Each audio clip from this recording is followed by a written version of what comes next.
allegiance to the flag of the United States of America and to the republic for which it stands, one nation, under God, indivisible, with liberty and justice for all. I salute the flag of the state of New Mexico and is the symbol of perfect friendship among united cultures. We'll now have the invocation by Jason Burns. Pray with me. Lord, we come to you today and we just want to ask for your blessings and guidance. Lord, thank you for the rain that you blessed upon us. Thank you for not giving it to us all at once. Lord, we still use more as it comes, more moisture. Pray for the ranchers and the farmers. Pray for all of our industry in Eddy County that continues to support us and allow us to do the things that we do. Lord, today we want to ask you to guide us as public servants and know that we do not come today here in benefit of ourselves, but in benefit of others. And please guide our actions and our decisions as we go forth from here. Lord, watch over us, bless our families, bless our friends. In your name, amen. Amen. Thank you, Jason.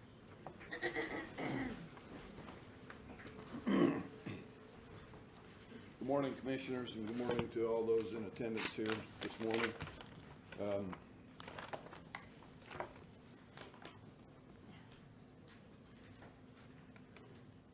I haven't received any written public comment, but I suspect there may be some public comment in the audience this morning. So, would any of those that wish to speak, please step forward, state your name.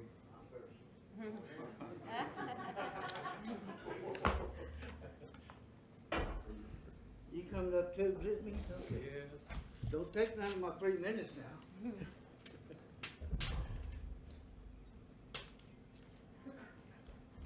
Good morning, everyone. Morning. Morning.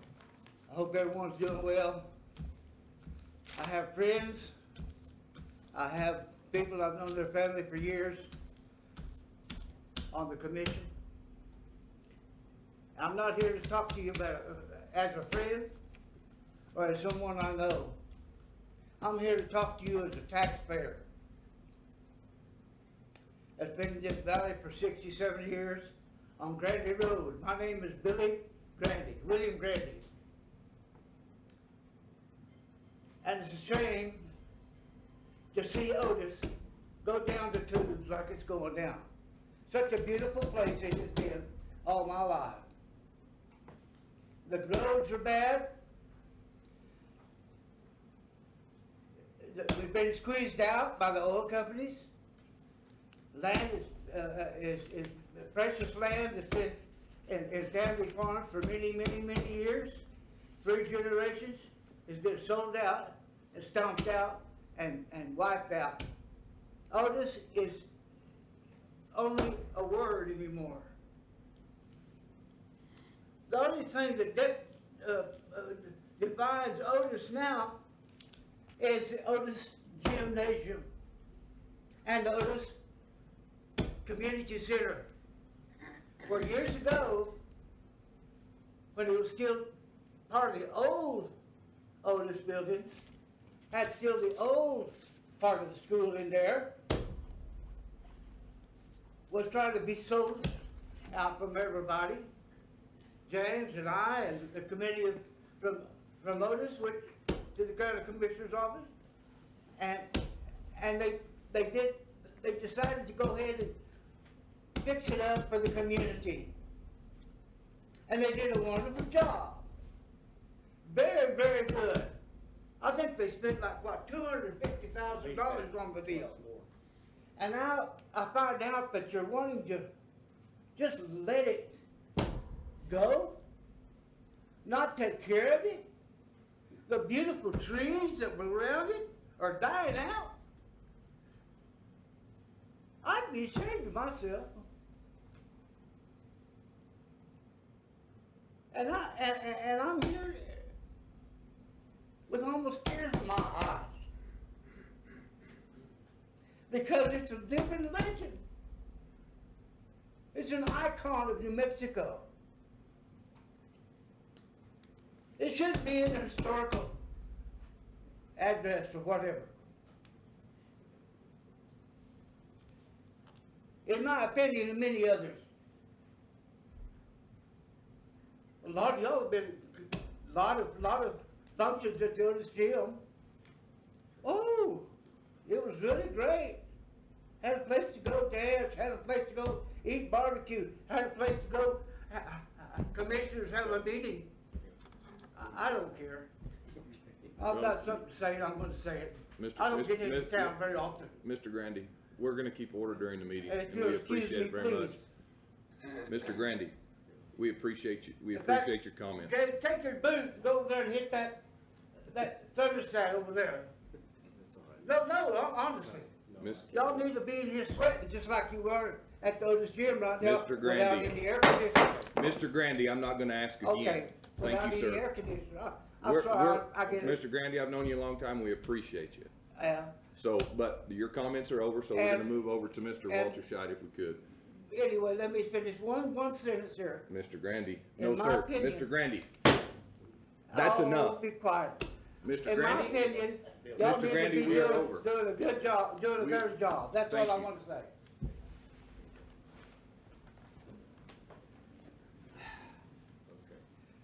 My name is James Walter Scheid. I'm gonna have a hard time following Billy. He's a good speaker and he follows his dad, Henry Grandy, who some of y'all probably know.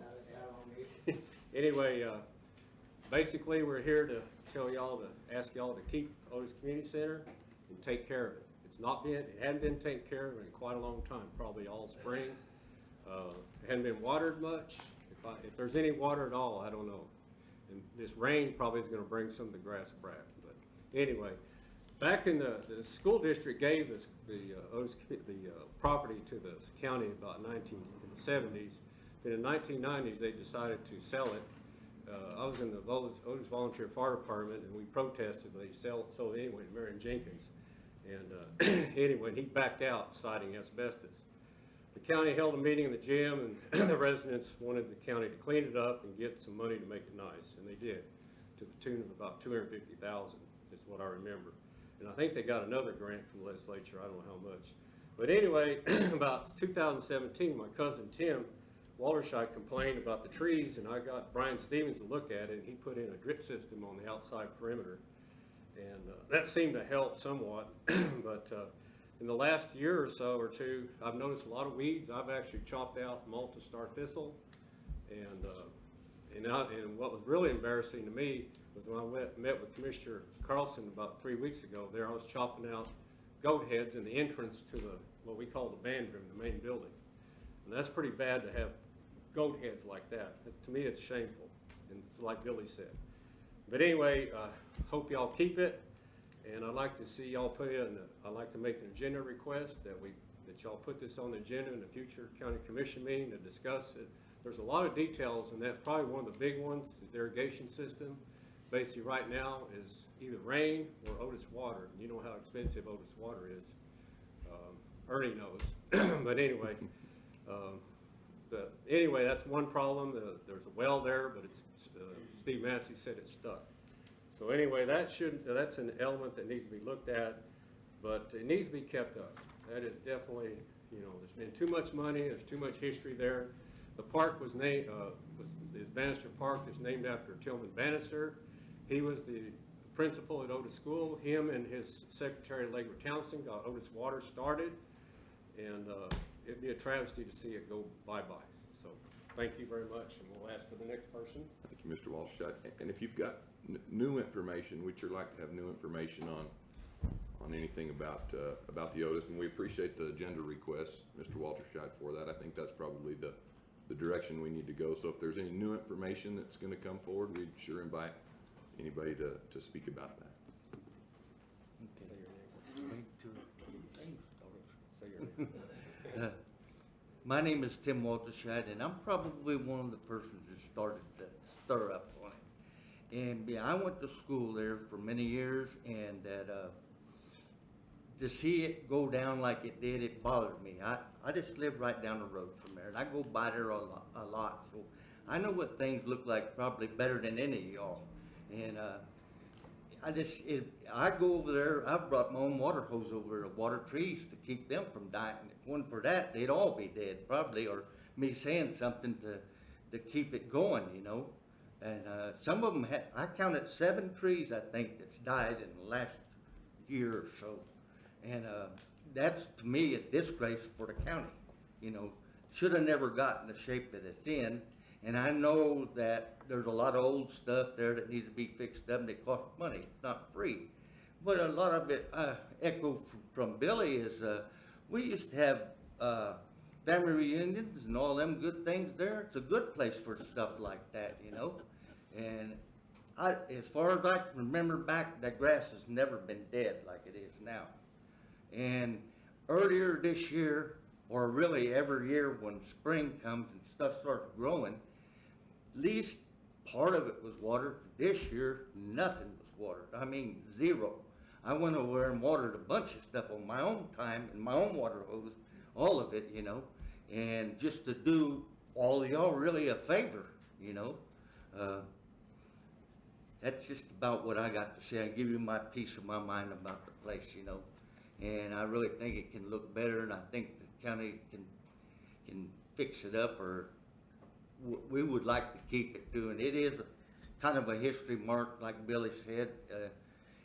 When all of it was there, more of a history mark than what it is now, because the old building been there for many years, way before any of our times, you know.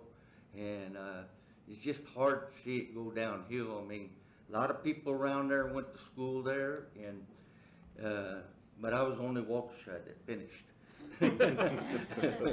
And let's see, what else do I need to say?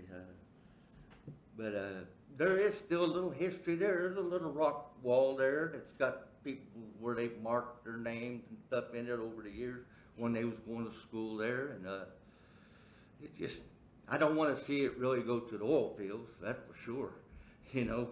And it's enough of the down the road the way it is, it's went to the oil fields, and really hurts me to see that farmland get covered up with caliche and stuff like that. Good land where they could be up here, Rock Hill somewhere, building their yards instead of down there in good land. Okay, that's just about what I got to say. We appreciate it, Mr. Walter. Thank you. Thank you.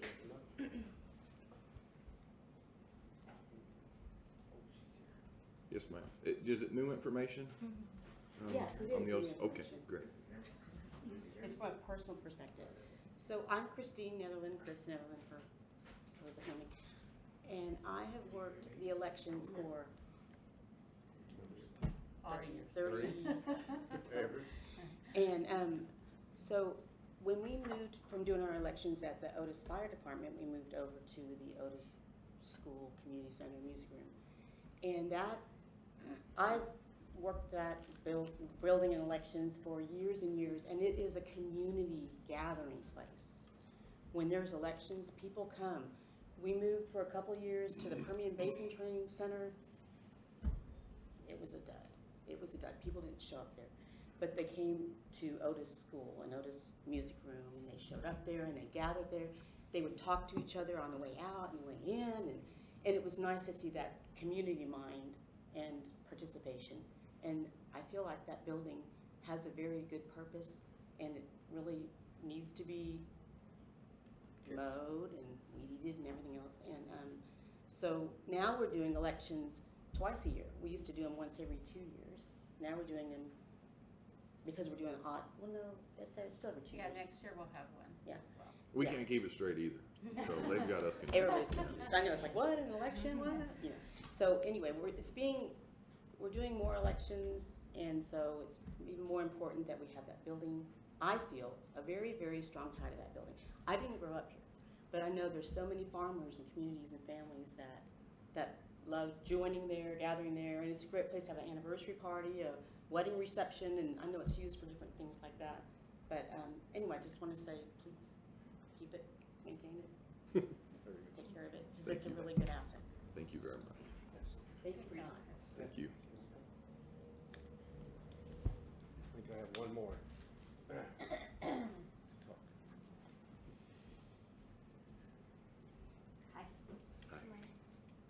My family is from Otis. We have a farm out there. Stephanie Hammond. And my parents went to school there. My grandparents were, it's part of the family. My mother got married there. When my grandmother passed away, we had our get together there, and it was beautiful. And this was maybe about within the past 7 years she passed away, and it was beautiful. And I was actually impressed at how beautiful it was. The grass was thick, the trees were, I thought it was just like very peaceful, and it was the ideal place because it's a place that we've always gone to, and it was just nice. And I haven't been there since then, but I heard that it's just gone down, and that just kind of,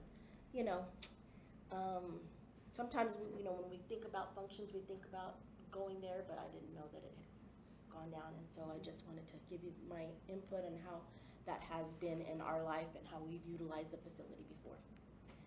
Thank you. Thank you, Mrs. Okay, I think that's it. Thank you.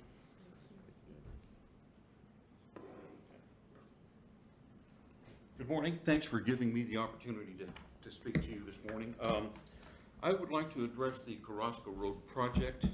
And Mr. Chairman, I'd like to pass out a letter that was sent to the commission and to you a little bit earlier this month.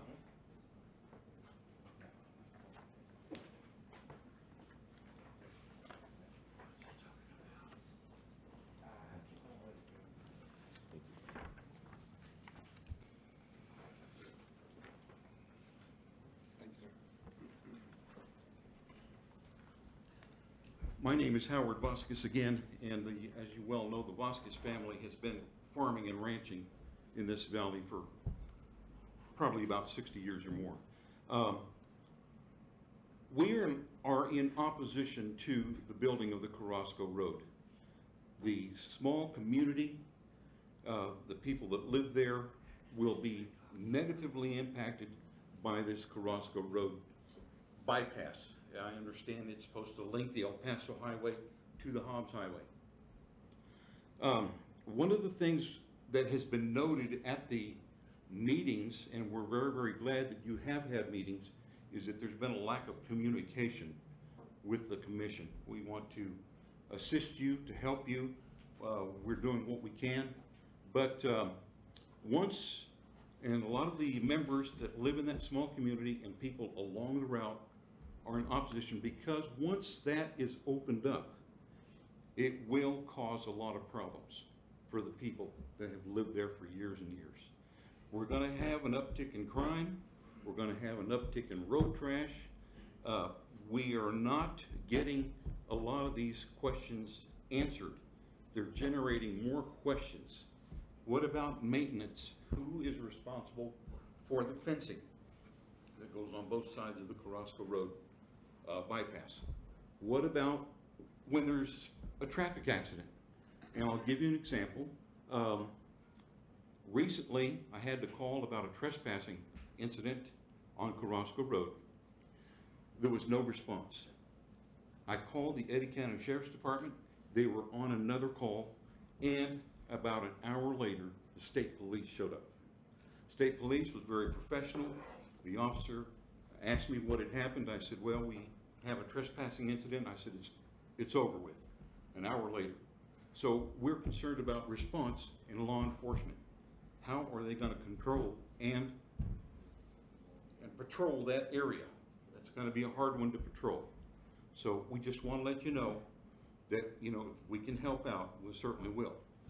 Thank you very much. Thank you, Mr. Vasquez.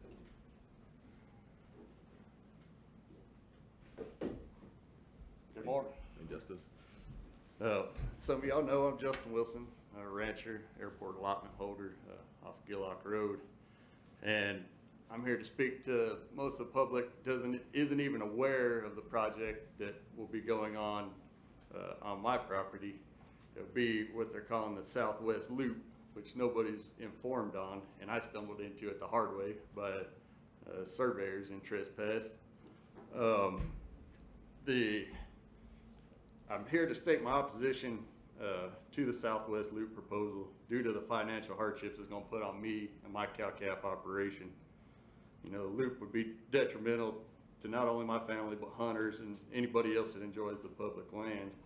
We've already had the West Loop put, a good majority of the West Loop put through my grazing permit.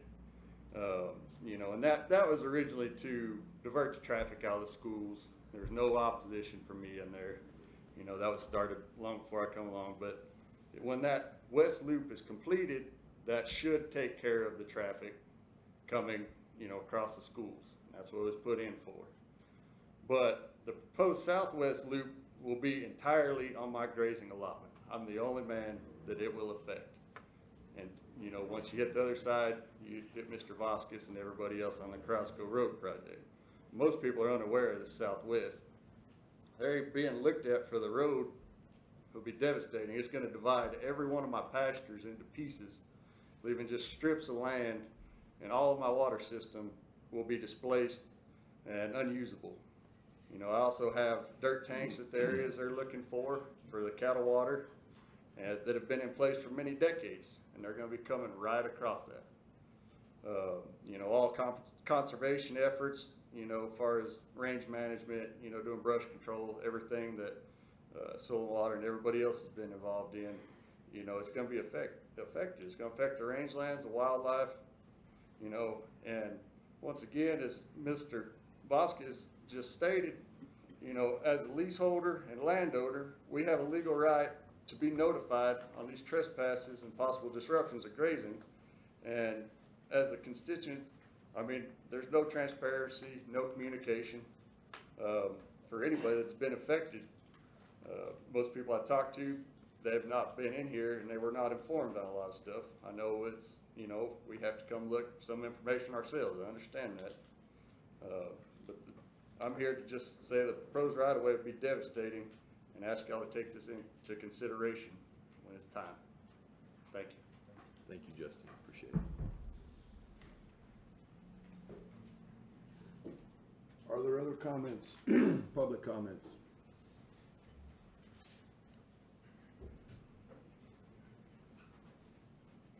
So you guys know I'm Sandy Wilkie. I didn't intend actually to speak today, but I want to reiterate what these gentlemen have said. The perception that your constituents have of this commission, well, let me back that up. In the past, this commission, this Board of Commissioners has historically been the champion of agriculture producers. The perception of this board currently is that you are not. And that hurts me because I know that you should be. When we're doing things in the name of progress, not all progress is good. Cancer progresses. It seems that a lot of these projects are done haphazardly, not following the correct protocols, and that they are impacting agriculture producers specifically to allow convenience for a different industry, and that this commission caters to that industry. And I would remind you that all of us here, obviously, we like to eat.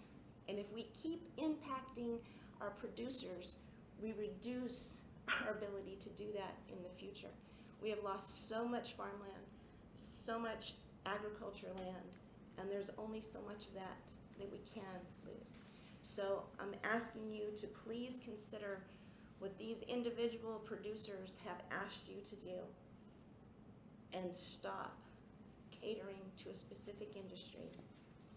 And let's make concessions for the people who have been here for decades, for generations, because they're important. They are your constituents. They are the ones who voted you into these positions. And you need to take them into consideration as individuals and stop this mentality of it's for the public good, because it very well may not be. Thank you for your consideration. Thank you. Other comments? Mr.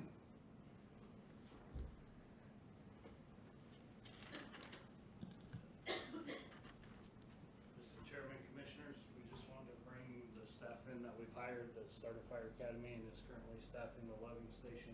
So guys, go ahead and stand up. Got on the back row, Levi Cordova.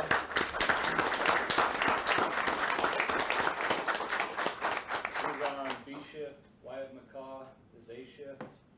Jared Stock is the battalion chief for A shift. Wyatt Klein is the firefighter on A shift. Bill Dugas, he had to go, he got off this morning, had to go get his kids, but he's the captain on C shift. Angel Martinez is firefighter on C shift. Steven Marquez, B shift, and Trent Carrasco, B shift. So we also made 3 more offers, so we're halfway there, so. Good deal. So they've been staffing Loving, and we're getting ready to open up the station up north, so. This is Eddy County's full-time firefighters Yes, right sir. here. Yep. All right. Thank you, guys. Thank you for your time.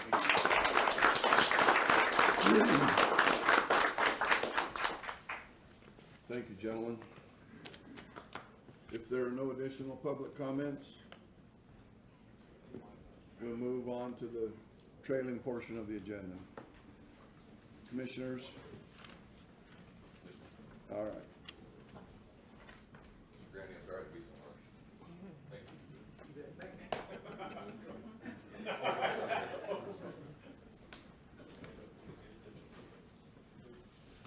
All right. We have the commission meeting minutes for August 16, 2022. Any questions on the commission meeting minutes for August 16, 2022? Having none, entertain a motion that we approve commission meeting minutes 16, 2022. Second. Motion and second, please call for the vote. Carlson.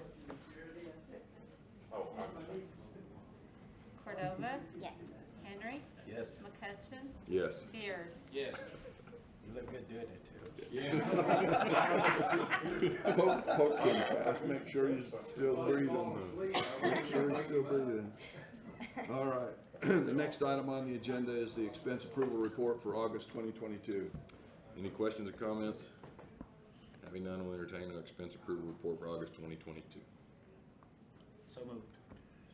Motion and a second, please call for the vote. Carlson. Yes. Cordova. Yes. Henry. Yes. McCutcheon. Yes. Beard. Yes. Thank you, Commissioners. The next item there is the purchase card approval report for July 2022. Questions on P cards? Having none, entertain a motion that we approve the P card for July 2022. So Second. Motion and second, please call for the vote. Carlson. Yes. Cordova. Yes. Henry. Yes. McCutcheon. Yes. Beard. Yes. Thank you, Commissioners. You'll note on the agenda for your information is the Treasurer's Report for July of 2022. The next item of business is the July 2022 Revenue Report. Ms. Roberta. Morning, Roberta? Mr. Chairman, Commissioners.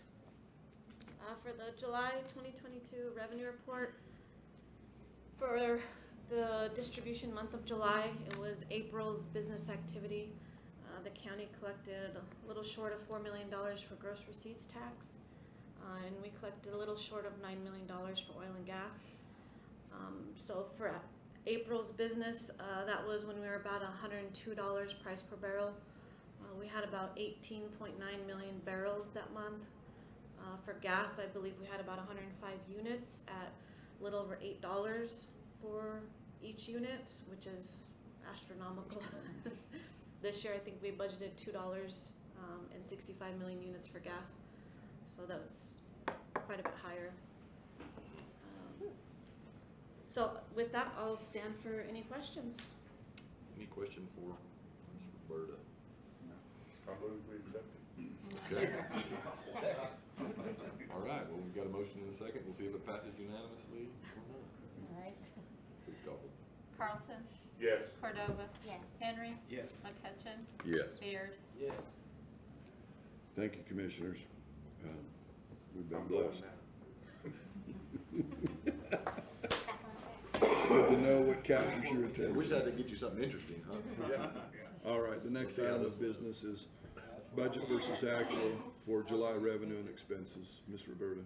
Mr. Chairman, Commissioners, for the July financials, as you can see, we're at about 32% collected for revenue countywide and 23% expensed.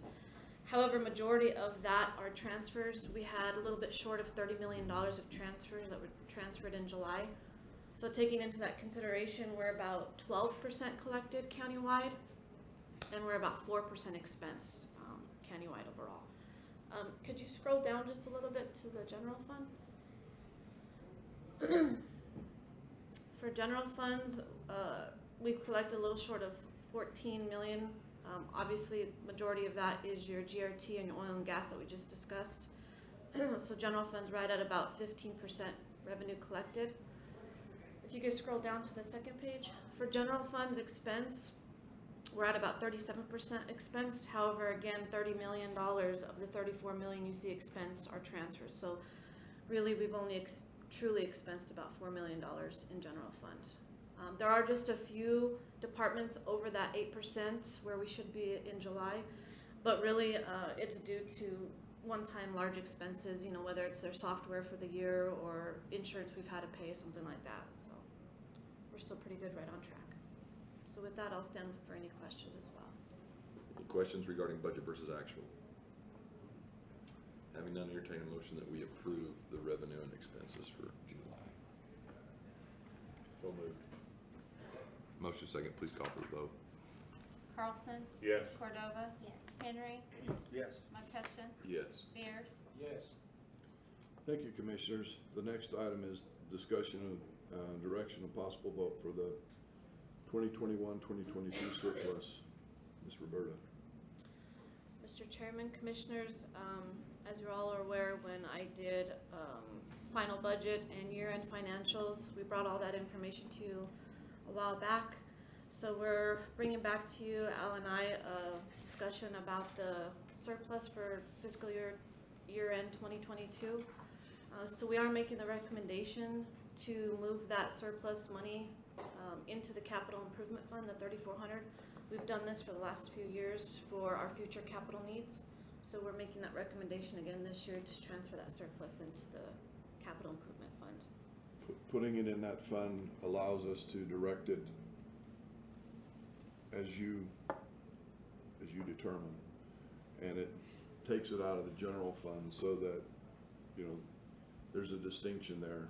The general fund is used to operate the county, and the capital fund, there are several projects that current and future that would benefit from having it in that place, and that with Commission's approval for those projects as they're brought forward, then you can decide if that's how you want to expend those funds.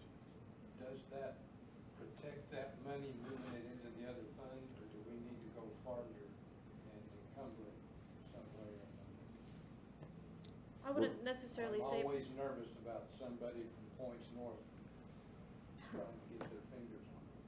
I wouldn't necessarily say it protects it more. It just puts it in its own separate fund outside of general funds operating. And cash balance. We had a discussion about the same thing, and never say never, but in known tenure, that hasn't occurred, but our thought was putting it in that capital fund makes it easier to identify, because you could, in theory, lay your ICIP, your capital project outlay plans that are submitted to the state. You could lay it side by side and say, this is what these funds are for. So, What is the overall fund balance in the capital projects? Currently, it's 5.8 million. 5.8. And after this. And the majority of that is from that surplus from last fiscal year. From last year, so we spent prior year mostly. Yes, because we've been transferring the surplus in there for the last few years, but we've spent majority of those prior years. What is the surplus now that you're gonna transfer into that? 5. That was from last year, I thought. No, that's the overall fund balance. Fund balance is like retained earnings. It's like a history of the fund. And so what has it grown to? That's what I was wondering.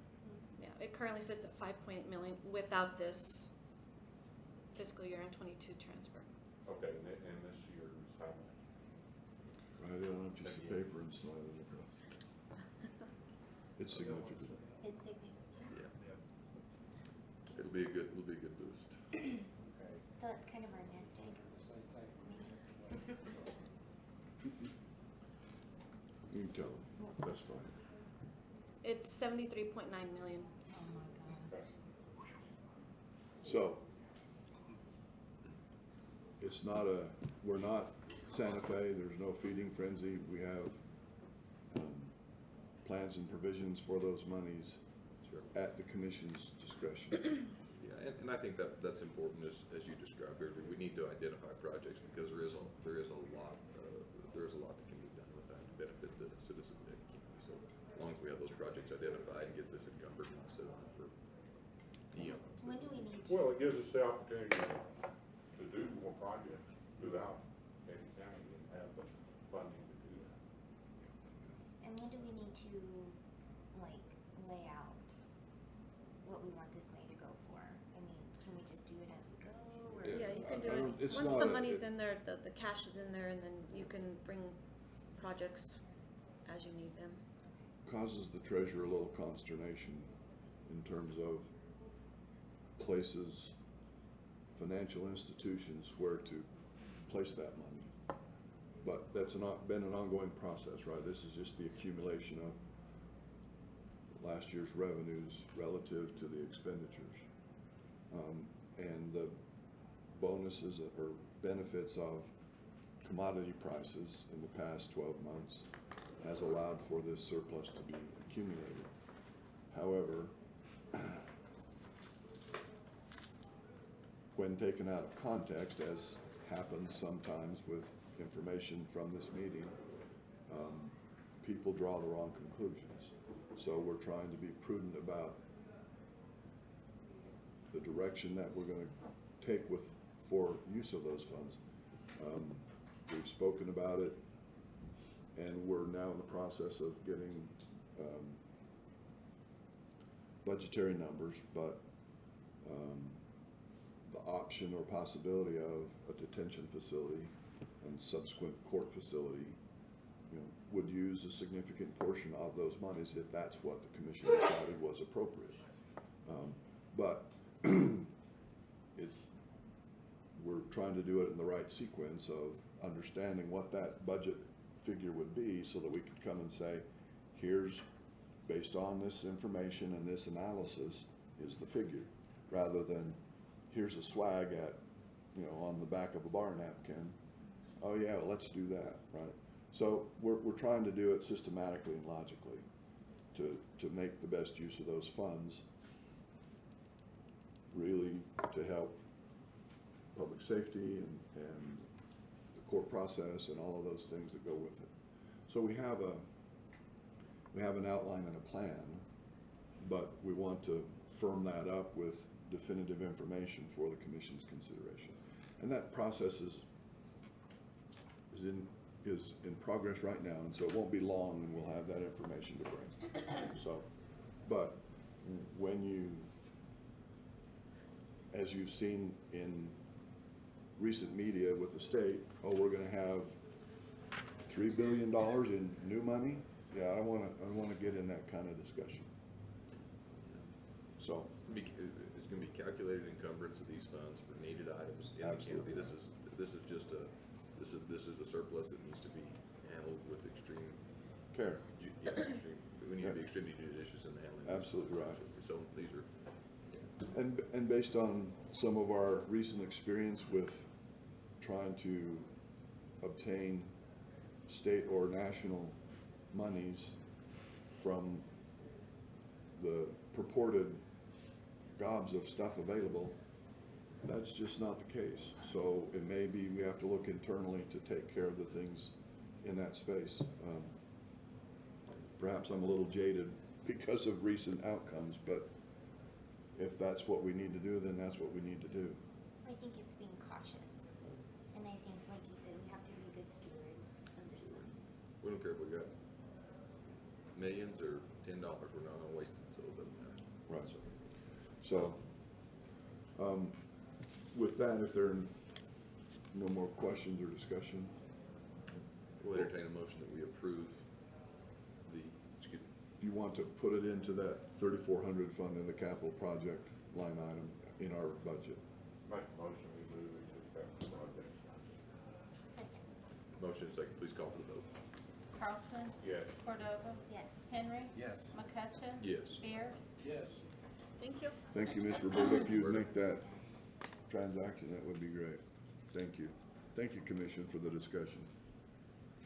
All right. Next item of business is the approval of the execution of an oil and gas lease with Mewbourne Oil Company for 0.51 acres of minerals owned by Eddy County. Mr. Tabor. Oil magnates. Yeah. We have a little piece of property right off Smedley Road, right in the northeast quarter, and I put section 22, it's actually in section 33. But they sent us a letter saying, you wanna participate, you guys can play, here's the AFEs, you can participate here and drill wells with us. We said, no, send us a lease. And so they're paying $1,500 an acre bonus, and it's a quarter royalty and 3-year paid up lease, so that's pretty much industry. Royalty. Yeah. Big ol'. How many acres, 4 acres? 0.51 acres. That's about $750. Yeah. It's gonna be. It's not gonna grow our capital project. No, it's not like that much. No. But it's one of those, we have lots of little parcels that are from various squaring ups and different things and roads and right-of-ways, and this is one of them. At the that's- corner of a road, I don't know if it's like Picayune or something like that. I mean, it's the weirdest name. I didn't know that was a county road. When last year, in a similar situation, we took several of those parcels along the 285 right-of-way and passed them to DOT so that they could include them in the right-of-way. So they're just curious little parcels that wind up in the And the county. law right now is such that if we have prescriptive roads that have come to the county, we actually own the minerals beneath those roads. So we have oil and gas companies come in and say, hey, we need to lease your minerals underneath these various county roads. Okay. I mean, we go ahead and lease. Does that include all prescriptive easements or just government owned? It's prescriptive easements because of the fact that it's used for a road.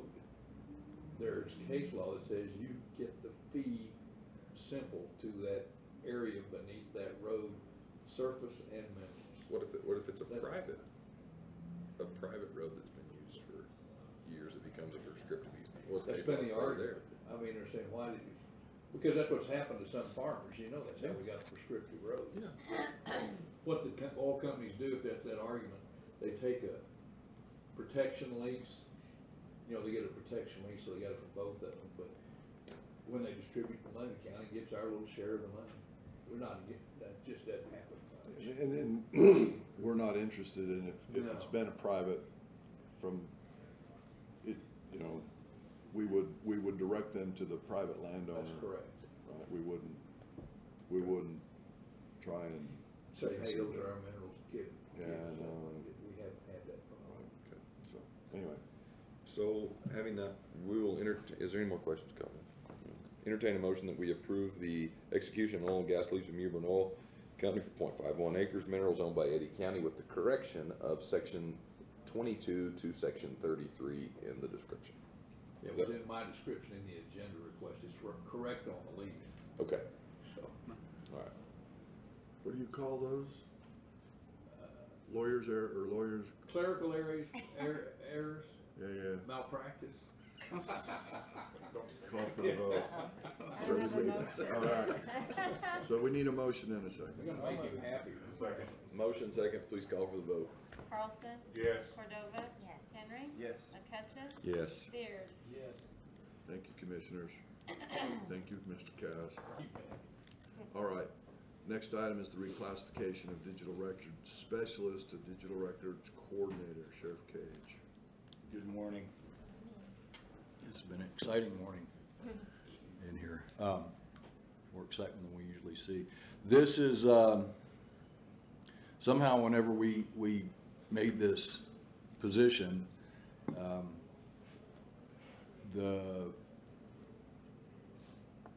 salary wasn't quite what we anticipated and what we had studied and recommended. And so in talking with Anna HR. She said that she recommended that we change the title of it, and that way we could increase the salary a little bit. We advertised at the one that, and we got basically nothing.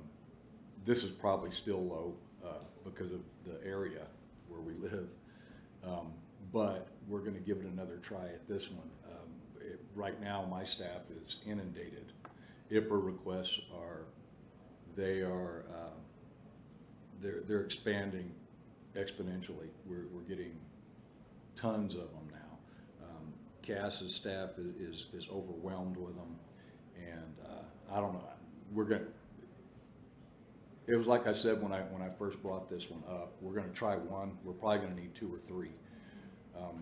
They're coming up with some really wild stuff now, and we can't say no. I mean, if we don't have it, that's one thing, but we have to go and research it. So this is a crucial crucial position that we really need to fill, because my staff is falling behind on some of the work that they need to do because they're having to follow up on this. And Cass has been just struggling for years with it, and it's just gotten worse. So that's what this is about. Like I said, it's a clerical change, a little bit of an increase in the pay, so that we can maybe attract somebody. In the process, we've updated the job description to put some more requirements in it to warrant the pay, to try and get the right person in, because it has to be the right person. There's a tremendous amount of work to do. And is this a position like somebody working in now that's going to move into it? So we're going to be hiring completely from the outside for this? Right. Yes, ma'am. We're going to have to, I don't know. We hope we're able to. Yeah, it's a very unique position. It's very, and as the county manager pointed out, we've increased the duties were always going to be there. We just didn't document them really. It was just like, well, we'll work, because this is new to us. Like I said before, Santa Fe County, I think, has about 6 now. Adon is just overrun up there, the sheriff. And that's just in the sheriff's office. There's others throughout the county. So I don't know. I don't know where we're going to go with this thing. I agree with transparency. I mean, I advocate for transparency. I advocate for the public knowing what we're doing. But we've taken it to a new level now with this, that they are demanding, that we have people from Washington demanding to know who I'm talking to. And it's like, where are you going with this? They don't even know me. They don't even know who I am. But they're still sending these requests, and we have to answer them. Okay. Any discussion? Having none, entertain a motion that we approve the reclassification of the digital records specialist to digital records coordinator. Motion in a couple of seconds. Please call for the vote. Carlson. Yes. Cordova. Yes. Henry. Yes. McCutcheon. Yes. Beard. Yes. Thank Thank you. you, Commissioners. Thank you, Sheriff. I'd like to make one quick comment. This is somebody way up the food chain version of defund the police. I mean, it's got it written all over it. You look at the names that are on it, Sheriff Day, Sheriff Lamb, those, yeah, you'll see it. Next item is the repurpose of the Deputy Chief of Operations EMS, which is a vacant position right now, to 2 mechanic positions, Chief Mack, Deputy Chief Zuniga. Mr. Chairman, Commissioners, we discussed this back when we discussed the firefighter position, so we wanted to bring it back. We've left the additional deputy chief position vacant since April. So I added in the cost savings that we had by not having the position filled to hopefully offset the 2 mechanics. Both these positions will be non-firefighter with para, which will keep them in the shop working on the trucks. As we had stated before, we had 170 trucks with all the commands and everything out there. We have 25 that we're in the process of. We have quite a few on the donation list today, and then we're trying to get rid of some of the other ones through donations to other departments, which will help reduce it. But there's annual maintenance that needs to be done, preventative maintenance, the oil changes, small things that they can do initially. We'll get them certified and trained to work on the pumps and things like that to help David get that all done. But right now, the issue we're running into is Sid and Martin, which is a company that we utilize to do the fire apparatus part of the work, the pumps and things like that.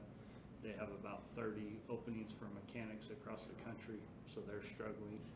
All the local shops, they're backed up months. So we continuously are running into issues on getting these trucks in and out, and the preventative maintenance is the biggest key to make them last for the 25 years or 30 years that we'd like to get out of these trucks versus every 15 years having to replace them because they're just falling apart. The chief and the deputy chief and I have discussed this at length, and I've held them off's the wrong word. I've asked them to look at several things, because we do have a sizable fleet. I mean, we're trying to get fit for purpose, but what I wanted to make sure was that we don't have a sizable fleet and a couple more folks that are overwhelmed with the ability to do what is needed to be done with that fleet. One of the key elements for me was that these are mechanics, they're not firefighters. And that's been part of the challenge, with David previously. He's a certified firefighter, so when called, they go. Here, these positions would stay focused on the fleet. And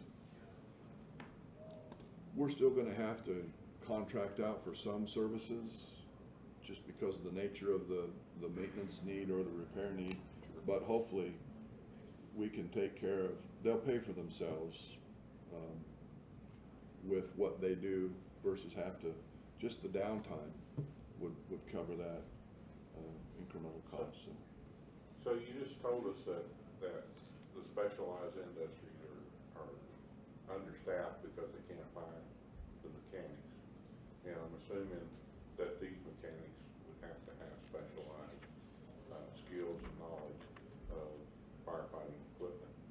Do we have those, or is that gonna be 2 job slots that are gonna sit open because there is no availability of those people that possess that type of skills and knowledge? So our plan for that is to hire base level. We're hoping that they'll want to come work for the county, work for the benefits.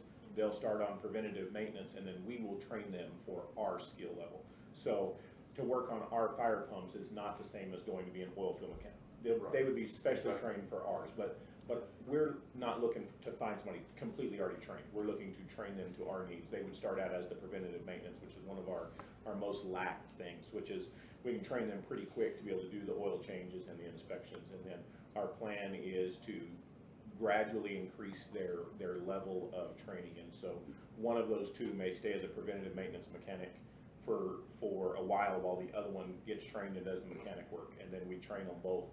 We know it's going to be a process, but the preventative maintenance is one of our biggest drawbacks. If we could get our preventative maintenance done, some of these other repairs could be caught before they were a problem. Do you have applicants? Well, I guess I'm good. I know from being in the industry that mechanics are one of the few slots that it is hard to fill. We don't know about applicants, we don't have the positions. Now, I can tell you Eddy County currently does not have a mechanics position open. So we took the Eddy County mechanics slot like that Public Works has. They do not have any positions open. So it isn't like there's already a mechanics position that Eddy County has that are not filled. So we did look at that. We'll have to see if we can get them filled, because you're right, they're hen's teeth, they're hard to come by if they're skilled. But we're hoping that a lot of mechanic or maintenance positions are just wages. They don't necessarily have the benefits and the roster that the county could provide. So we The can only hope. thing I'm looking at is, at least you want somebody that knows what difference between a 9/16 and half-inch wrench. Are you applying? No. But, No, yeah, you're exactly right. You're talking preventive maintenance, you're talking about kind of a dirty job. And So Well, there's a and certain kind of person- what we look at, one of the firefighters we hired, he came from a lube, oil and lube place. So there are those types of positions open that we could start, that the county benefits are gonna be way better than their, I'm not looking to steal from other people, but that's where our pool is. That they already know how to do these general maintenance things that we can train. But we're hoping that the want to work for the county benefits, the retirement, those will draw things that other positions don't. And then we I can, think it's a great idea, I just, and then we can send them to the specialized schools for pump repair and those kinds of things. they do have those type of schools that we don't have. Right, and we wouldn't try to send them immediately, we wanna make sure that they're gonna stick around. We don't wanna train somebody to go somewhere else. So we're gonna make sure that they can get the general maintenance, that stuff down, and then gradually, build them up. But there are several schools, David has gone to the pump schools, and we can get with the manufacturers. Some of the manufacturers, it's so hard for them to get their own people to do warranty work. We could send our person to their place, they would certify them for warranty work, then we could bill the manufacturer for that warranty work.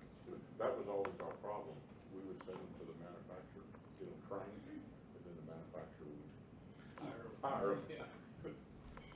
That's always the risk, but luckily the main manufacturers we use are nowhere close to here, so they'd have to be willing to move away from here all the way across the country to go to the manufacturer. Dealership, so when I was, So, the recommendation is to make this change. Okay, we will entertain a motion that we approve the repurposing of the deputy chief and chief operations EMS to 2 mechanic positions. second, Motion and a second, please call for the vote. Carlson, yes, Cordova, Henry, Yes. McCutcheon, Yes. Beard, Yes. Thank you, gentlemen. Thank you, commissioners. All right, the next item of business is to approve, disapprove one indigent burial. Miss Veronica, while she's coming up, we took the commission's recommendation, and you'll see that in the resolution and agreement portion of the agenda, so that you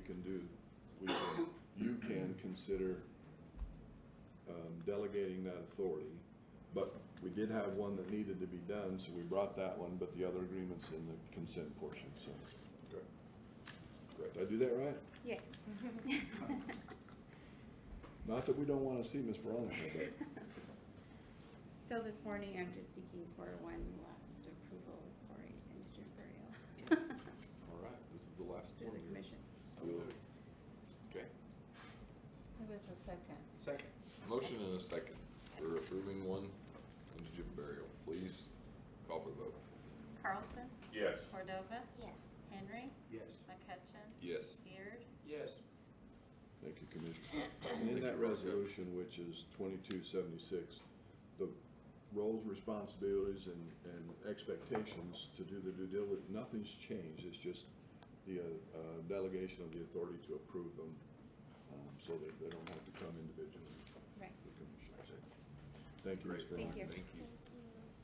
All right, with that, the next item of business is the resolution and agreement consent agenda. We have a tub of items here. Are there any items under the resolution and agreement consent agenda that need to be pulled or discussed separately?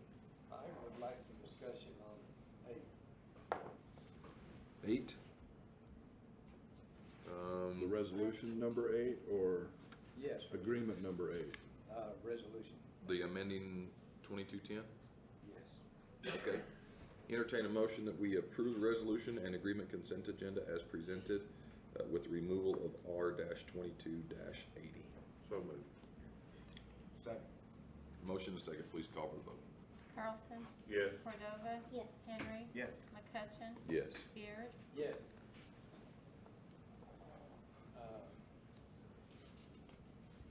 Start with Jason, that's his deal. This has a lot to do, I'm assuming, with the Highway 137 Queen area, where tickets are regularly, or were regularly written for people trying to haul trash, or No, four-wheelers. Mr. Chairman, Commissioners, what we had done is we had brought this to you back in January, as Resolution 22-10, and it's kind of been a back and forth deal, and this is something really simple that's kind of turned into something kind of complicated. The district engineer and I had gone and drove 137 and came up with a termini for OHVs on 137 that we thought was appropriate, which was previously submitted.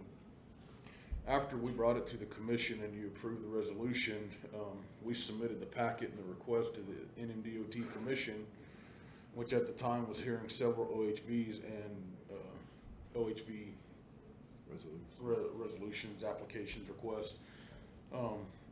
They ended up postponing all of them for further review from the NMDOT's legal counsel. And what they'd done is they submitted back after they did a traffic analysis on 137. They submitted back, well, you submitted this longer termini. We only want this section, which is mile marker 21 to 14.7. So Francisco and I talked, and I was like, well, the commission approved this area. This is within that area. So we went ahead and submitted it to NMDOT commission. Legal counsel kicked it back and said, no, these need to match. So what we're revising here today is the mile markers and the termini to match what NMDOT's traffic analysis came back and recommended. So it's kind of been a back and forth deal to get this finally approved for, and it's through the community of Queen. And like I said, this has been kind of a long time ongoing deal. The game wardens and will be up there during hunting season where the guys will come out of the camping, the RV park, and then they'll get on the highway and jump off and go hunting. And the game wardens are pulling them over right there through Queen and writing them tickets for being on the state highway. Some of the people that live up there were getting tickets, you know, to haul. If they cross the highway in an OHV, they were getting tickets. So What kind of got me worried is are any of these tickets being written recently? Because I had informed some of those folks up there. I educated them on what the actual law was.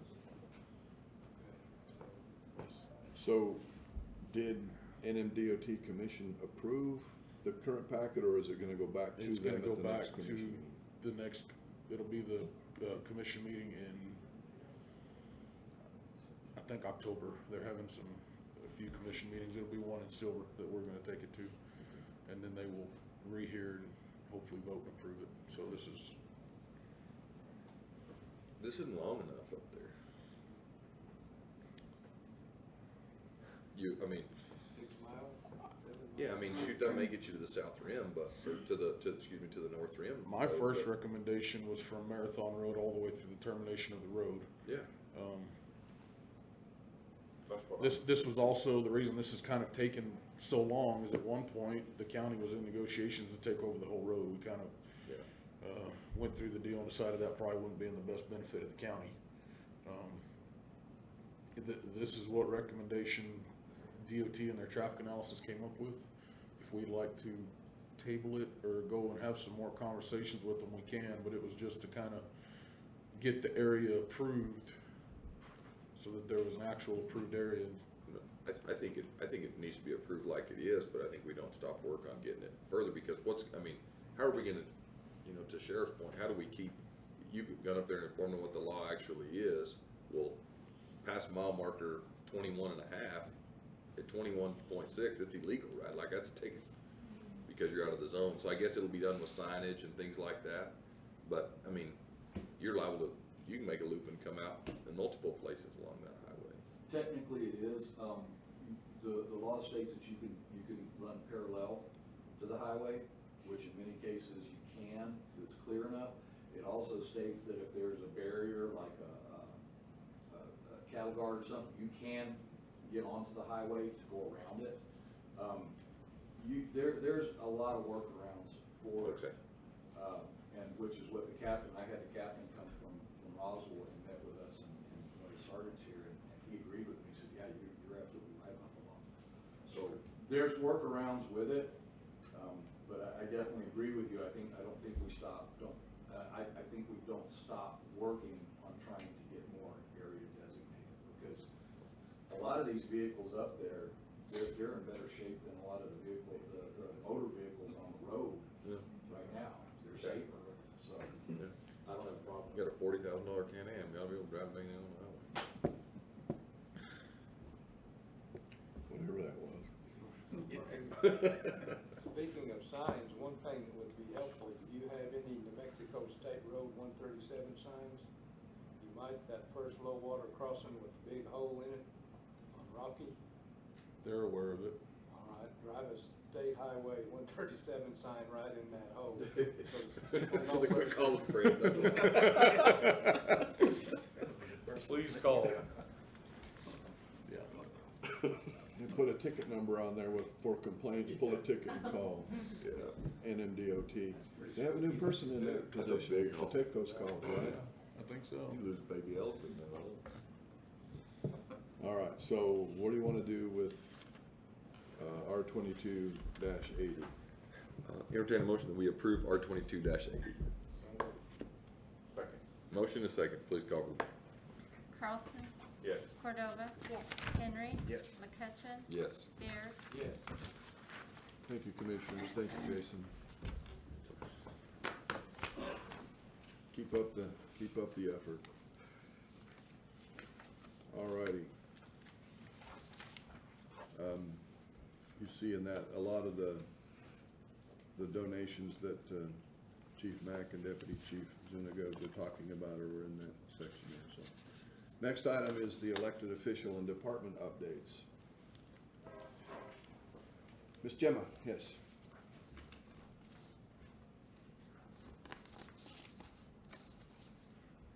Good morning, all. Hey, Gemma. Ages. We received our new rates from DFA over the weekend, or Friday. So we need to have a meeting within 5 days to approve the rates. So that's all I'm here for. So it's the tax certification rates and. Property tax rates. Property tax rates. This year, they gave us a new package profile with which to look at and listed all things out. So, Ms. Gemma and her staff, good gracious. I know. Is it really necessary? Well, they think it is because they've now narrowed that down to change the lanes and the signal arm doesn't. So they put the brakeman out and they go and block the road and then the train comes. Anyway. DOT is helping. Our BNSF is helping. Anyway, so Ms. Gemma and her staff will have the certified rates. We just need to identify a meeting date that would allow us to do a 72-hour notification of. Friday's the quickest time we do it, 8:30, right? Friday. So we need at least 3 commissioners for Friday, September 9th. I'll be here. For 5 minutes. 1, 2. You hear, Mr.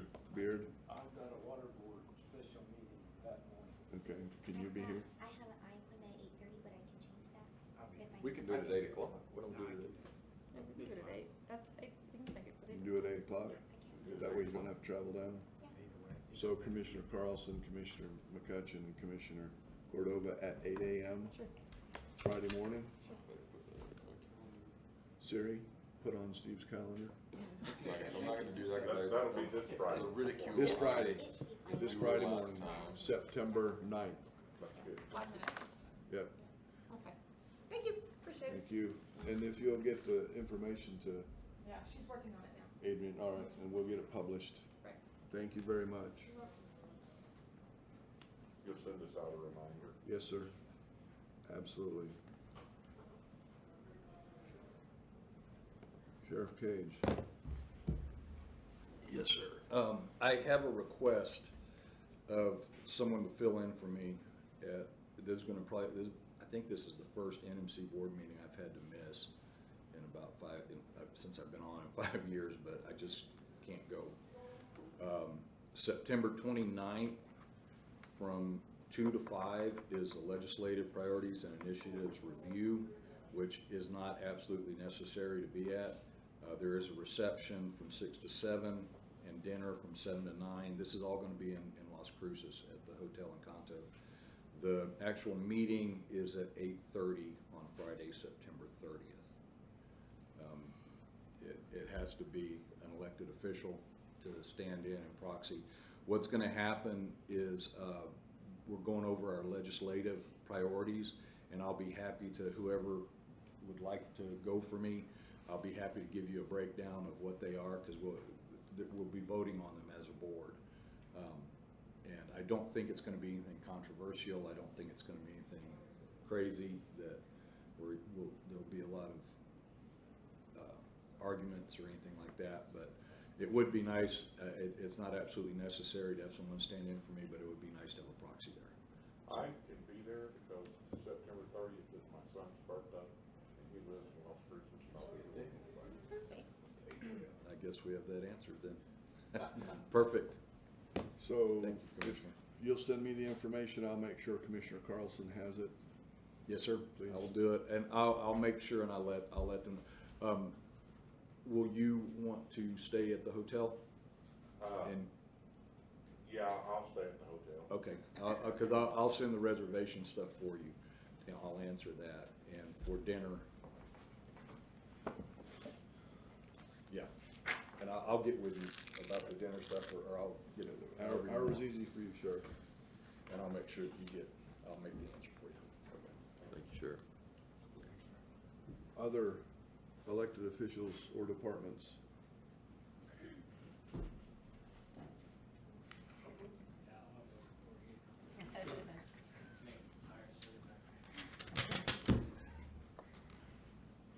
Mr. Chairman, Commissioners, so just to kind of go off of what the sheriff was just talking about, this is something that's been coming through our emails, which is the NMC is sent out to the affiliates about the investments in pension oversight committee. They're meeting with them today.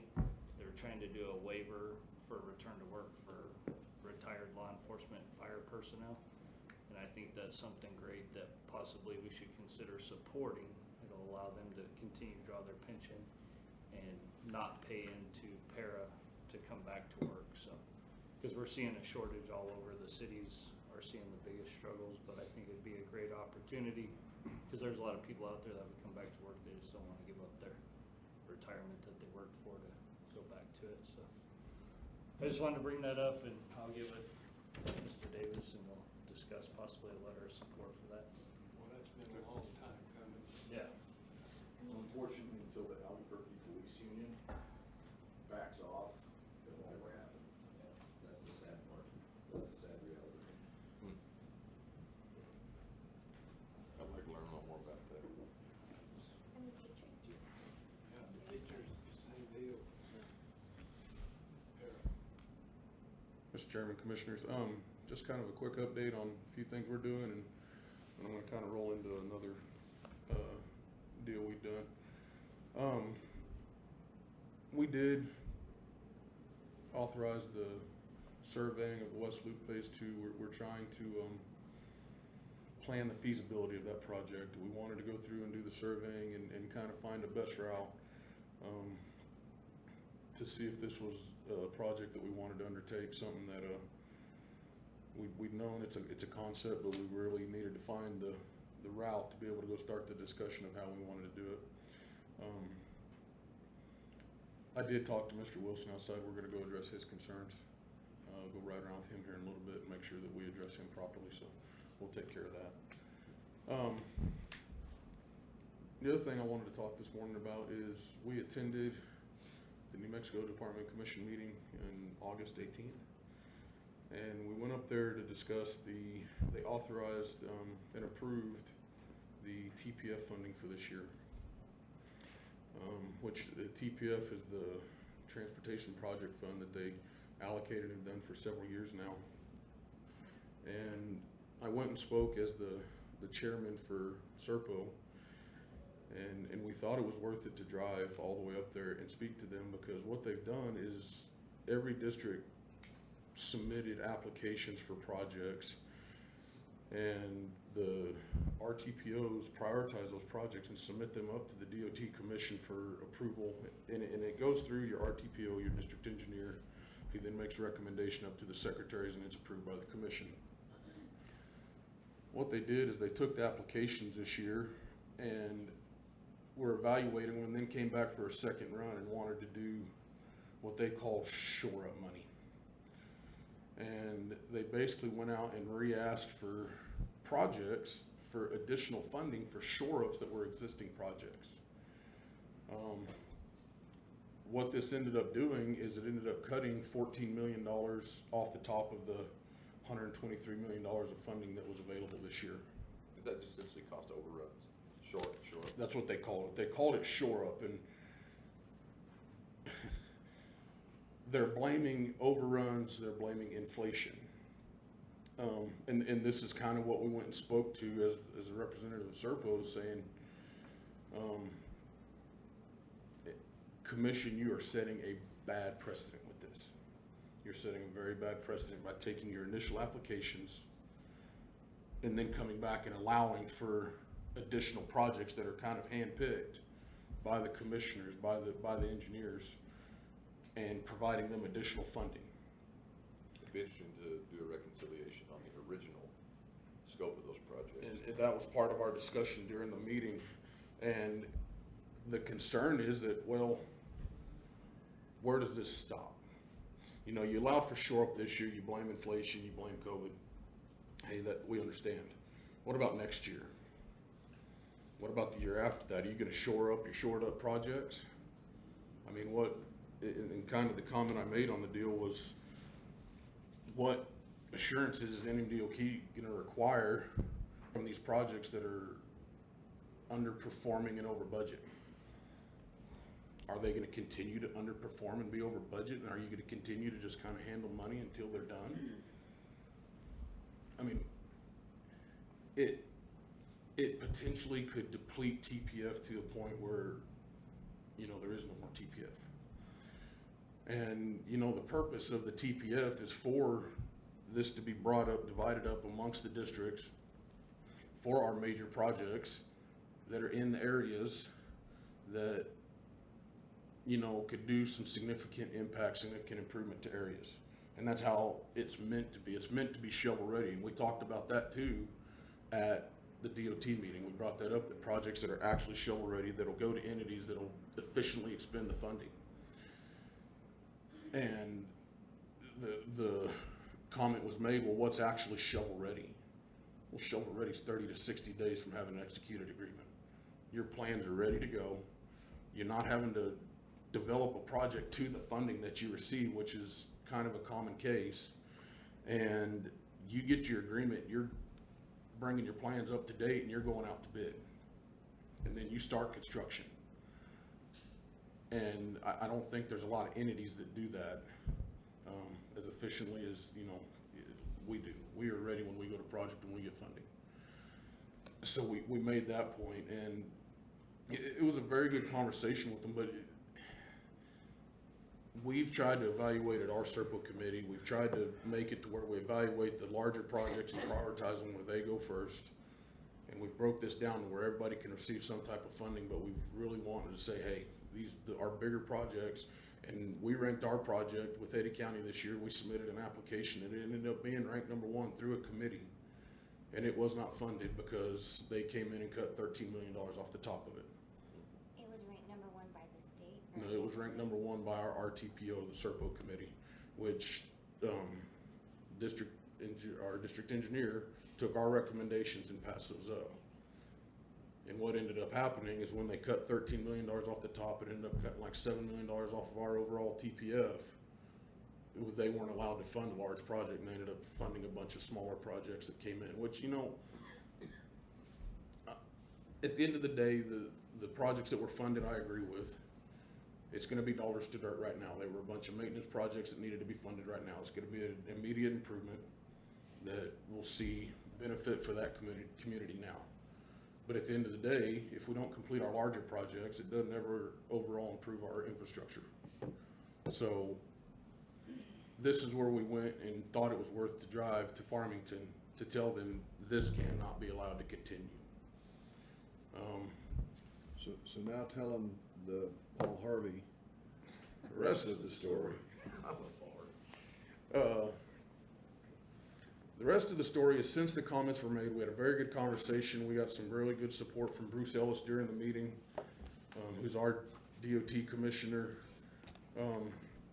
Secretary Cerna was in the meeting. That's the first commission meeting he attended, They confirmed Secretary Cerna during the meeting. The rest of the story is that since the comments were made, as the discussion in the meeting has been, the points have been ongoing. There were several that had the same viewpoints that have carried this forward and agreed with the points that were made, and the discussion has continued past the meeting. Because there's, I think Mr. Ellis said it best, is we cannot fund today's projects with tomorrow's money. And that's really kind of where we left it on that deal. But the conversation has continued. We were able to have a follow-up meeting with Secretary Cerna in Santa Fe. We had a very good conversation regarding TPF and the evaluation, and really what he would like to see is kind of like what you brought up was your bring back. What is our follow-up? What is our tracking process for the projects? How do we know that the entities are following what they're supposed to be doing and that the projects aren't being expanded and need shore up? I mean, if they overrun, you know, we understand that, but are the projects being expanded or are they being shored up? Are they really having hardship, or is this they're trying to expand their project? So he stated and said that that's going to be one of his top priorities, is to try to put that accountability process in for the projects and the funding that's given out. And he's going to follow us up, and we're going to try to help him with that however we can. So anyway. So Secretary Cerna is supposed to be at District 2 next week. So we're hoping to have some more time there next week, maybe. We're trying to coordinate some time. I know he wants to meet with the representatives. Francisco's trying to find out exactly how much time he's going to have and where, and then we'll kind of coordinate and pick that up. Wes, that's it. It's going to be 11:30 at Pecos time. There you go. Meet with commissioners and. So he's gonna come to Artesia? Okay. There you go. So.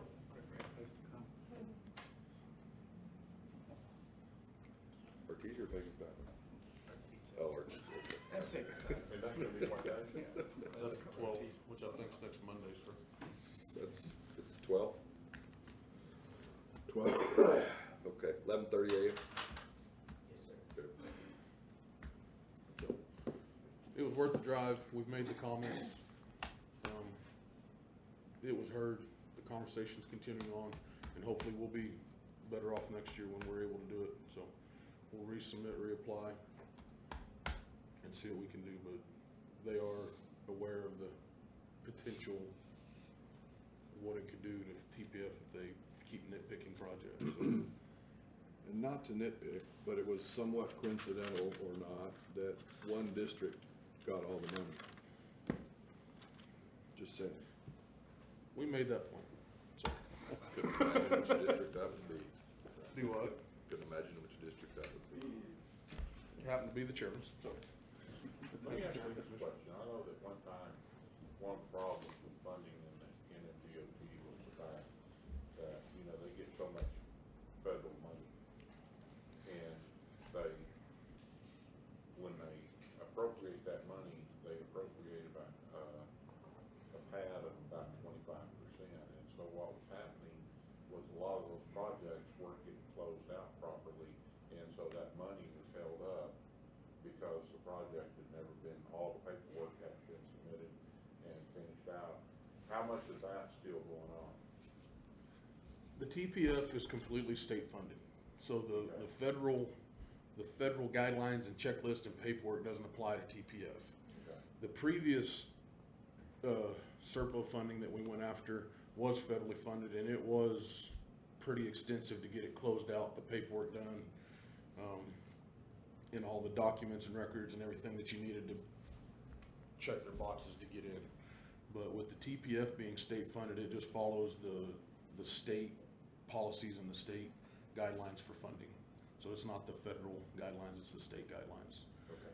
I do know that DOT is having some of those issues with their federal funding, which is why they, on a lot of their projects, can kind of be pretty sticklers about the deal, because it's what they have to do to be funded for it, so. Yeah, I just knew that they were coming out. I know at one time, $200 million. Yeah, it made it difficult to manage projects, but that's kind of where it got to. But this is a state-funded deal, so it's back to the DOT policies and procedures. So, Thanks, Thank Jason. you. Mr. Hooper? Mr. Chairman, Commissioners, I hate to beat a dead horse, but I want to talk a little bit more about the TPF funding. So I've been asked to be put on the CERTIPO agenda to talk to them.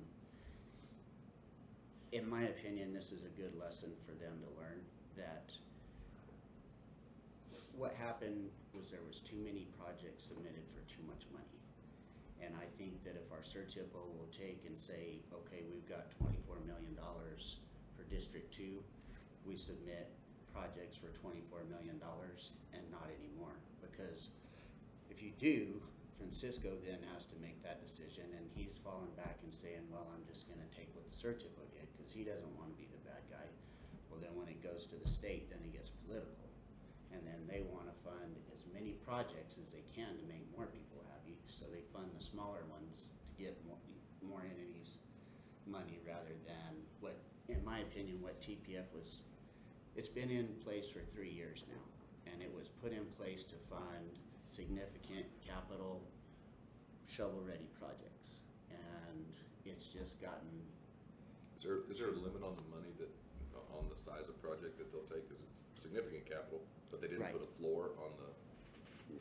No. There's no criteria. No, so, and they don't know exactly, you know, how much they're gonna have until, you know, a certain time. It was less than it was the year before. I think it was supposed to be like 24 million. And then they took that money to shore up other projects, which, I'm glad Jason talked to them, because I mean, even in your agreements that you sign and we bring to you all, it says that if you're over, the entity's responsible for that. They're not supposed to come back and give you more money for projects that they approved the prior year. So I feel like our CERTIPO, it's a good lesson for them, you know, and I'm gonna present that to them and say, look, if we know there's 24 million, maybe we put in one more project besides the 24 million, but we don't send 30 of them up there for $50 million worth of projects. And then we don't leave the door wide open for this to happen. So. I think it's balance, right? Because each district looks at what's been submitted and then goes through an evaluation process and makes a recommendation to the district engineer for them to take for the commission consideration, right? Right. So that, that SERPO committee or board for the district would then say, okay, here's our, to your point, there's $24 million for District 2. Here's our $24 million worth of projects, right? Yep. And I think that's what they do now, right? Well, the way it was submitted, I think just about every project that was submitted to DOT. It was ranked, but every single one of them was. So then from there, he didn't cut it back to the 15 million that was allotted. He sent it to the state. Then the state looked at it and said, okay, well, we can fund 10 of them or we can fund 4 of them. So they took it off the top rather than off the bottom? Yes. Yep. The state? Yes, sir. The commission did? Right. Yeah. Yeah. So the recommendation was, here's the project we recommend, and rather than taking the bottom off of it, because what you in essence did is you negated the top 1, 2, or 3 priorities for that district and took that money out, which was wrong. And that's kind of the point we went to make, and at the end of the day, SERPO is very minimal in the deal. We take applications for TPF that come from NMDOT and prioritize them based on our opinions. So, I don't know if. I think it carries a little bit more weight though, because it's a group that's making the, I agree, I just don't know if we Rather can than pull one person. applications and say, here's our 24 million, this is what we want. So, we prioritize them. Last year when we did it, prior to putting in a kind of more robust evaluation process, we set them all up with rank number 1 and 1, 2, and 3 based on shovel ready. So I don't know. That's why we took it to commission and said, hey, you know, we can't cut the money. Here's our priorities that we feel we need, that Francisco, that knows the area, knows we need, and you to cut them, Based on what? yeah, based on what? So, A political priority. it makes it, we send up the priorities and then kind of make And I- God be ever in our favor. Not to discuss DOT processes, but perhaps a recommendation, and whether DOT, I mean, it'd be up to their commission to decide whether they would accept a process by which they'd stick by, I don't know. But I think the conversation has been started, and the more we can emphasize the importance of that, because our SERPO committee is not different than the other district committees, who, some of them felt that cut as well, not all of them. But, so, it's a, there's a unified message here across the state, across the districts, and the commission, they're appointed, Yes. so it's their prerogative, but still, they need to understand the implications of their process. So, thank you. All right, thank you. How's your, hall pass working? Construction hadn't started yet, so I'm hoping it's gonna work good. They should get kicked off, I think, the 15th, so. Okay, good deal, cool. Thanks, Wes. All right, other elected officials or department updates?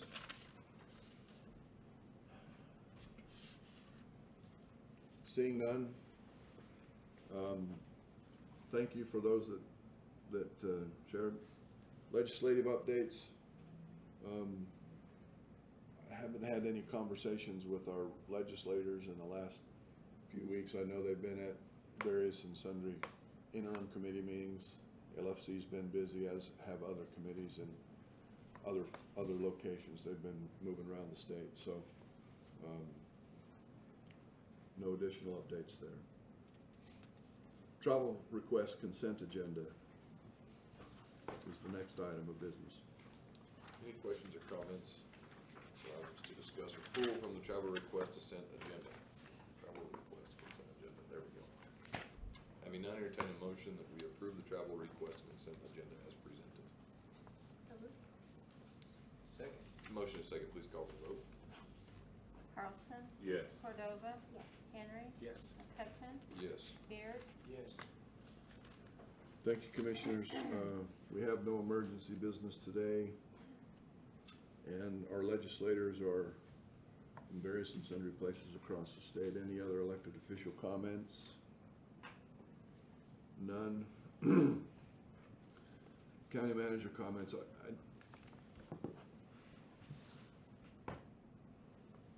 Last week before, we were blessed with some rain, and it was good rain. You know, we're always a little leery when we see the flow coming, and how's it gonna flow, how's it gonna stay.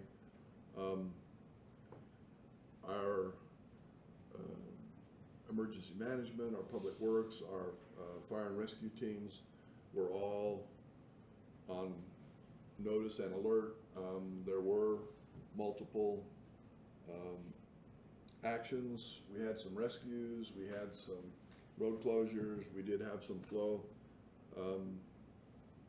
Fortunate for the ranchers and farmers and those that need the moisture, it came in such a way that the flow from the west side wasn't as significant as it was last year, and so we didn't have too much damage. We had a few places, everybody heard about the, up at Caverns, and they've got that all sorted.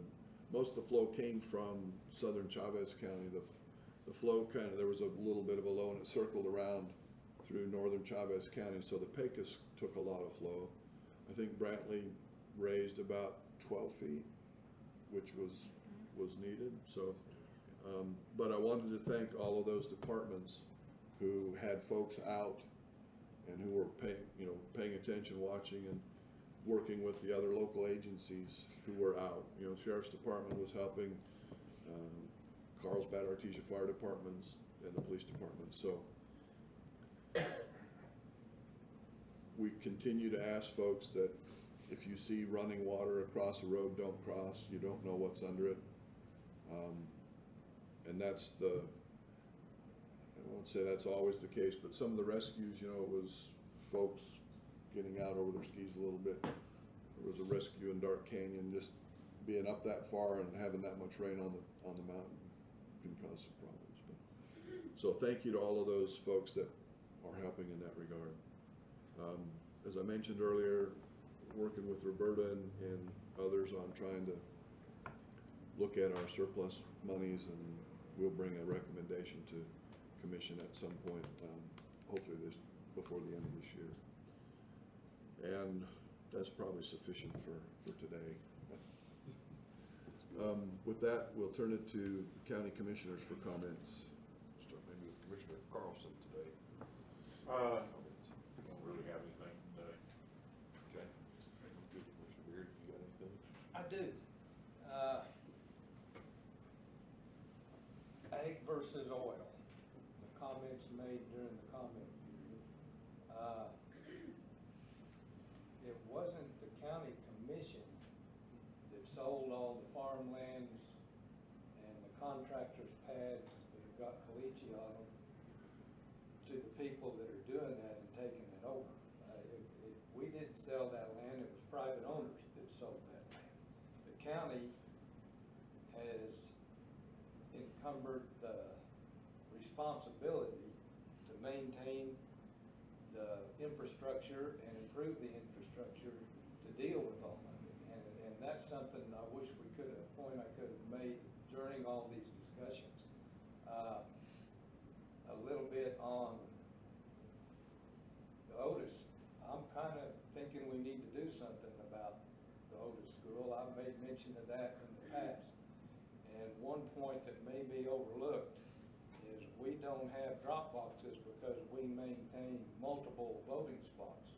We ought to be maintaining the Otis School at least for a voting location, and maybe at least fix the air conditioner before somebody beats a hole in our thermostat on the wall over there. I think that would be a prudent thing to do. To move on from that, I am something that's been a pet peeve of mine for years in Eddy County is all the garbage and the trash. I'd like to send kudos to Linda Stevens and Artesia Clean and Beautiful up there. They've got a lot of organizational stuff going on. They're picking up an awful lot of trash. They're even getting it into Eddy County, into Carlsbad, South Eddy County, in the form of, I think they've got teams that are cleaning up certain areas around the county. And I would start with Forest Tire. They have got a team in Carlsbad and a team in Artesia that have got areas that they're cleaning up, taking care of. I'd like to promote all that. And anybody that's got any questions can contact Linda Stevens at, let me get these phone numbers straight. 513-0143. That's her personal cell number. The office, Artesia Clean and Beautiful, 575-748-3192. And they're doing a lot of good stuff. Somebody else that's worth mentioning in all this is No Rancher Tracy Hughes with BLM. She's got a lot of stuff going on. They're picking up a lot of trash. They're cleaning the river. They're doing the Lord's work around Eddy County. They need some kudos. So, and I'll let it go with that. Thank you, Commissioner Cordova. Kind of want to echo what Alan, Fred had said. We're grateful for the rain, but the cleanup is ongoing with that. I know the roads crew has been working hard, as well as our facilities crew. You can see weeds all over the place. So I want to remind people to take care of your weeds at home. And we don't want code enforcement to have to come out and, handle all of that. So just want to kind of bring some attention to that. I am appreciative of the individuals coming today. I really respect people that are willing to come and voice their concerns, with their communities. And that's what we're here to do, is to listen and troubleshoot and see what we can do to help find some balance between commission and our constituents. So I look forward to having more of the conversation about this, the Otis Gym, and what we can do to just maintain that property for them. So I want to thank the county always, everybody working hard on behalf of the county, and I guess that's it. I'll be real quick, but, you know, one of y'all said a comment earlier after the sheriff's talk, and I do agree with that. That's something I wanted to mention today. Obviously, with two different roles, I'm seeing two different worlds, right? It is two different worlds, but not so much, right? We see it in police and fire, in both worlds, and they're making life difficult. And I've called state representatives, I've called senators to say, hey, what do y'all want us to do? I mean, you're continuously passing this legislation that seems like a really neat, fun idea, and you're passing it down to us. We don't have an unlimited amount of money, which apparently the feds in the state have an unlimited amount of money. Well, counties and municipalities, we don't. We don't have an unlimited amount of money. We have to try to figure out, how do we get firefighters? How do we get police officers? And every day it's continuing to get harder. IPRA requests. Now, that's a whole nother thing we're gonna have to fund, because they passed a bill that seemed like a fun idea to them.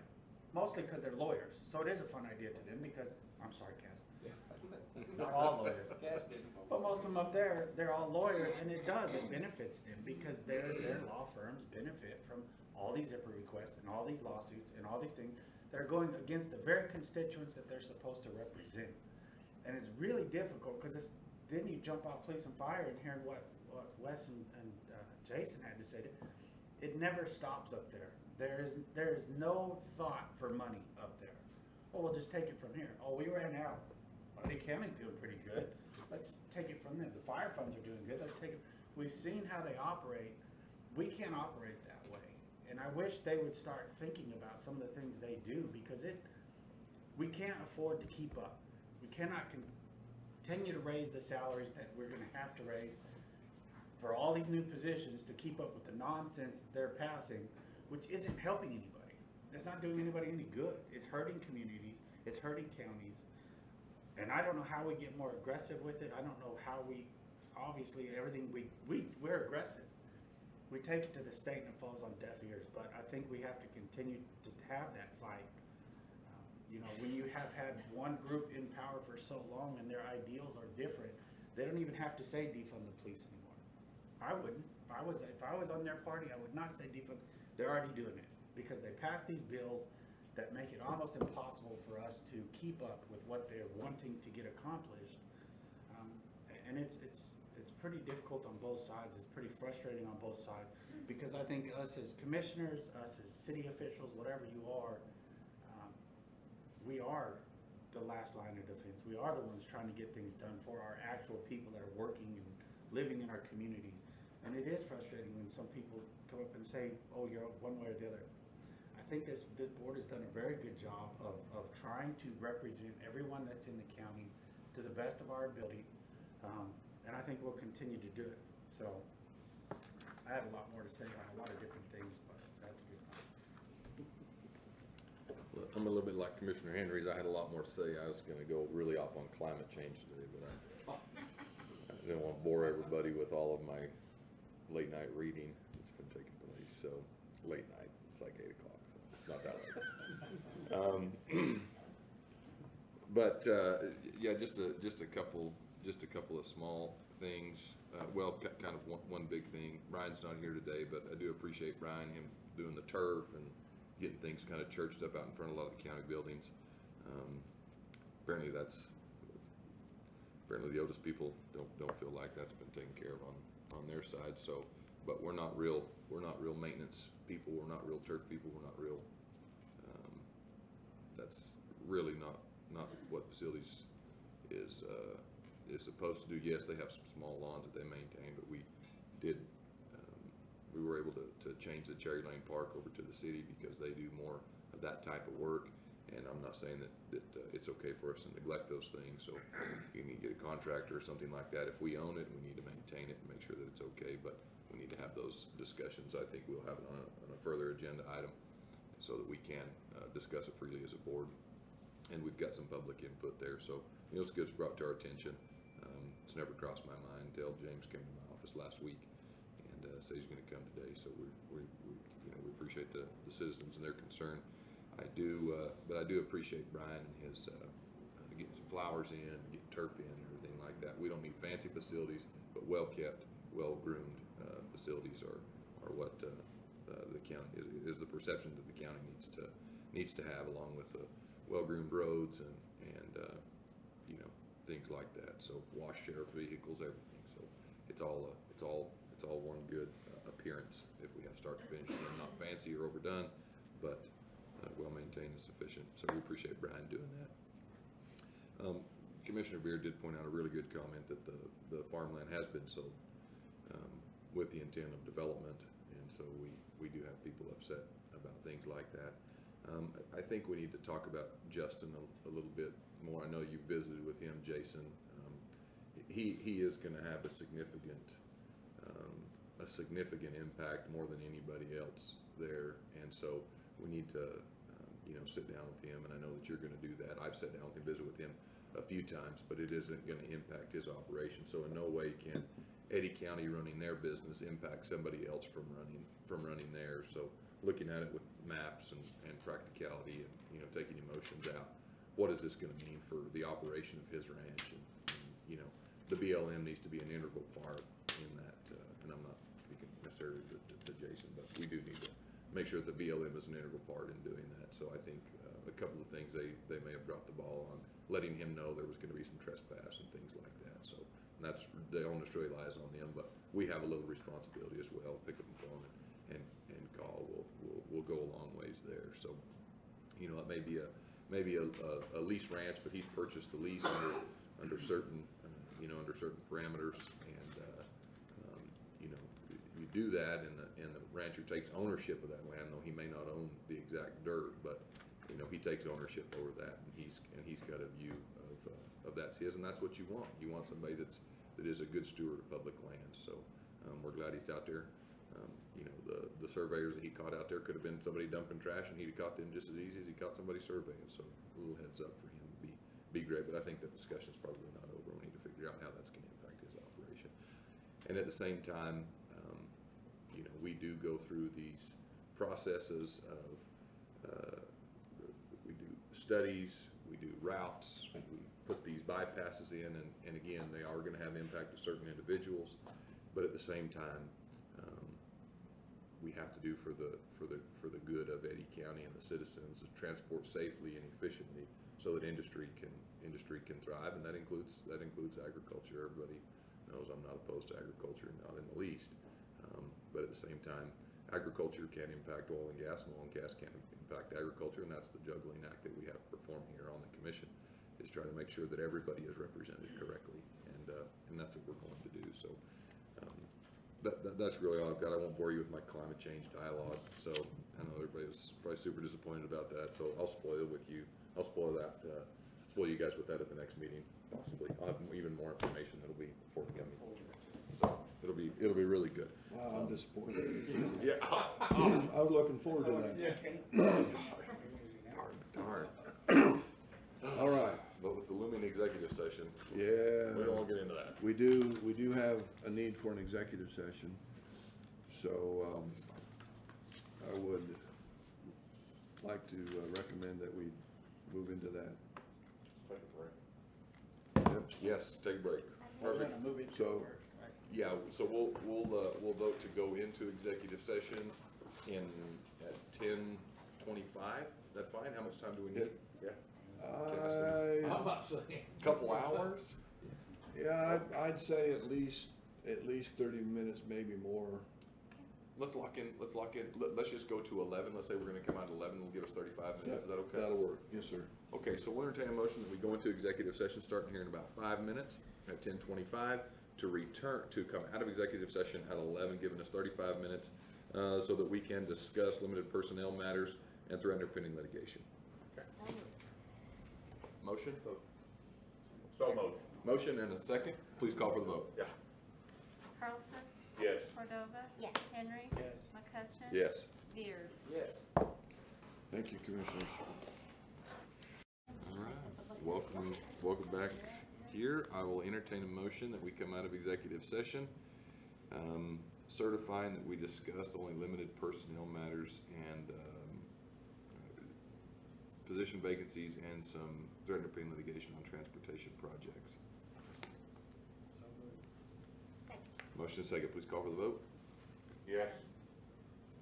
Cordova. Henry. Yes. McCutcheon. Yes. Baird. Yes. We had no action taken in the meeting, and therefore, all the items of business have been concluded. We're done. Adjourned. Thank you, everyone. How bad did y'all beat Goddard? Y'all don't have a clue, obviously not. 'cause y'all-